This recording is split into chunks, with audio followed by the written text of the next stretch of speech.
Hi, Jessie Nebulous here, and today we're going to be working on a drawing of a koi fish. I did a poll asking my subscribers what they most want to see from me in my videos, and the most popular answer was colored pencil, which makes sense because that's been the majority of my content and the subject of my most popular videos. So I'm taking a break from the oil pastel to get back to my roots. As always, materials will be listed in the description. Another answer I got, which surprised me, was a request to talk a bit more about myself in a video.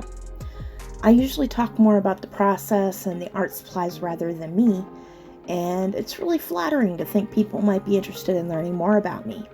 It gives me a nice warm feeling in my heart. So, here are a few random facts about me. I turned 38 in April. I currently live in South Carolina, but am originally from Minnesota. Aside from art, my hobbies include gaming, writing, and stand-up comedy. I used to run an open mic for stand-up and would like to incorporate more humor into my videos. I'm just not sure about how to go about it yet. I'm thinking about it though. I have one older sister who gave me a pretty awesome niece and nephew. My shoe size is 5. That's small. I can buy my shoes from the kids section, which is awesome because they're less expensive and they have cooler designs. I have one cat and one dog. Seamus is a Siamese and is almost 18 years old. He's a cranky old man. Pixie is a 4-year-old Dachshund and Chihuahua mix who is afraid of her own shadow and trembles constantly.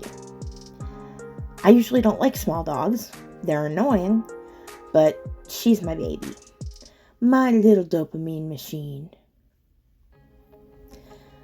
I went to college for psychology, but was in a pretty bad car accident and had to drop out, which sucked because I had a GPA of 3.5 and was doing really well. I am disabled by autoimmune and neurological diseases.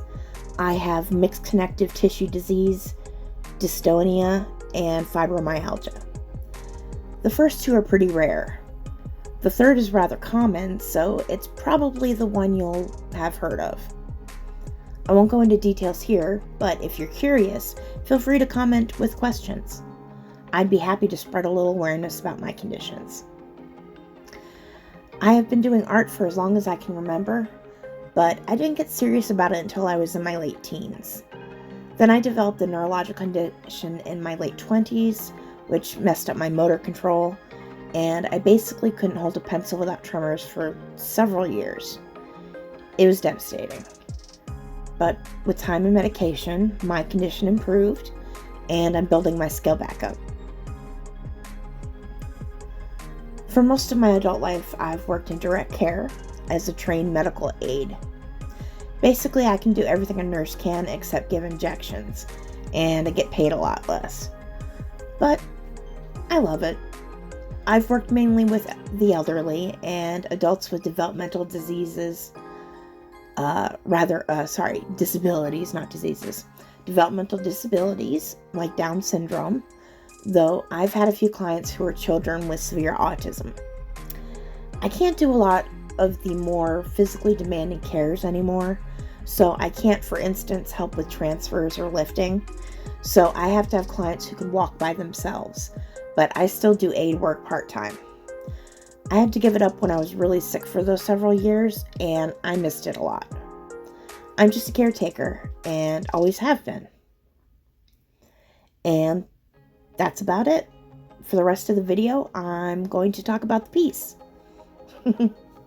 So, this is a koi fish, as I said, and so far I've laid down all the white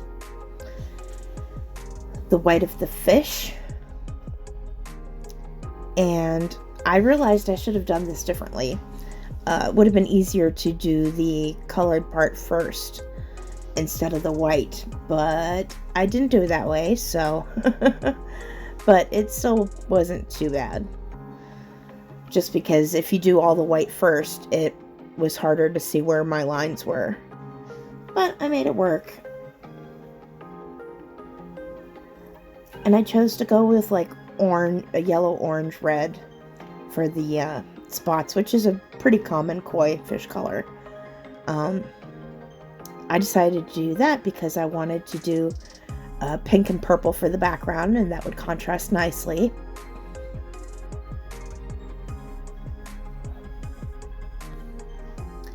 And using the black paper really helped here, not just to make the white pop and to do the background, but because of the translucent nature of the fins. It really helped there. I think that they look really pretty. It gave it a really interesting translucent effect to do just very light white over a black background.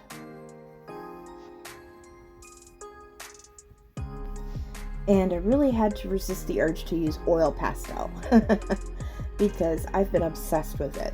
And the orange areas didn't pop quite as much as I wanted them to at first.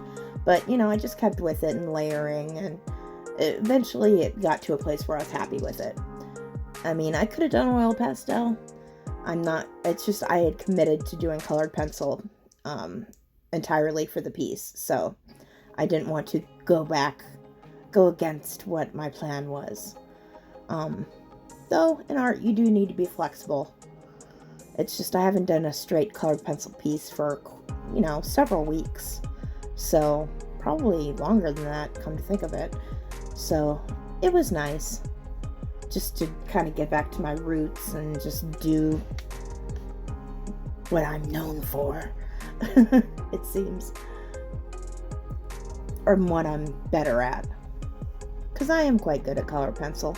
Not to toot my own horn too much, but it's what I'm most proficient at. It's what I've spent the most time doing. Though I've really been enjoying oil pastel. I think it's a really underrated medium. I don't think it gets the love that it deserves.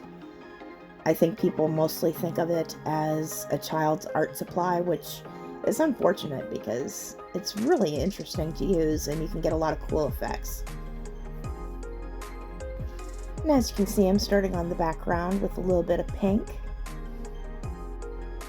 And I'm doing a very light wash of pink in the fins to give it a translucent appearance, which I think turned out quite well.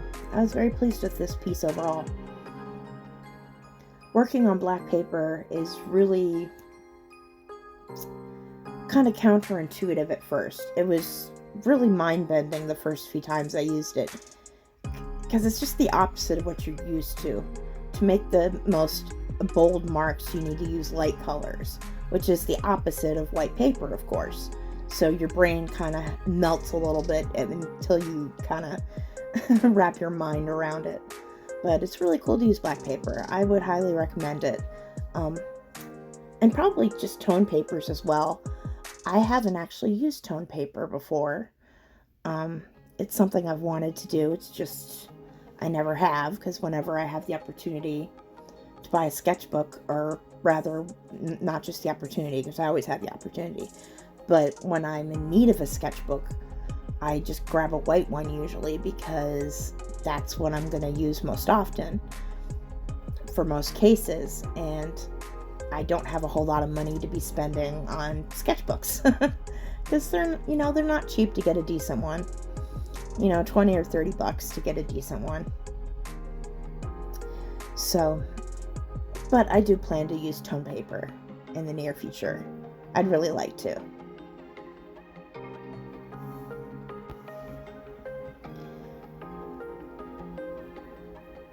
And for the background, I mean, it's space inspired. It is space. I add stars later and everything. I wanted to do a little more of an ethereal space too. Not more realistic, more just ethereal and unusual. Kind of a magical feel to it. And I think I succeeded. I've been playing a lot of Harry Potter, or rather the Hogwarts Legacy game. So it's just seeing a lot of, my mind is in a very magical place. So I actually did I drew the sorting hat recently for a short. If you're interested in seeing that, it's on the channel. I might actually make that into a full-length video. I haven't decided yet, though. So I'm adding the stars. If I had to do it again, I might do them more randomized, because looking at it, I did do them a little formulaic. But I like it overall. So thank you for joining me. I hope you enjoyed learning a bit more about me. So come on back sometimes, 2 videos a week. Thanks for joining me. I appreciate you. Bye.